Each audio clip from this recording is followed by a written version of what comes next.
at Electric and Folding Bikes Northwest in Ballard.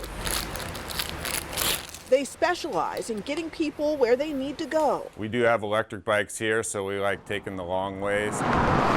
They may need to soon. We're very close to the Ballard Bridge. We're about 2 blocks away. The connector they count on is 107 years old and in need of repairs. It's good to keep these old bridges going because, yeah, not having it is definitely not an option. The Seattle Department of Transportation says that's why weeks of construction work are part of the plan. Residents should expect some temporary disruption, noise and vibrations, parking impacts.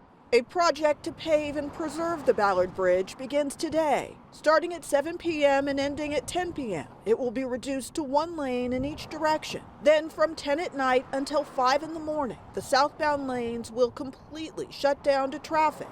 That will be the construction schedule Monday through Thursday. We are asking drivers to use the Aurora. That is our main detour route.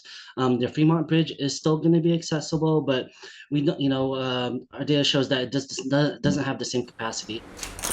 Back at the bike shop, It's to be expected. It's always an inconvenience. they know it will require weeks of patience that they hope will pay off by adding more years to this link that carries 50,000 vehicles each weekday. This bridge is a major connection between our shop and downtown, and it's kind of a lifeline in a lot of ways.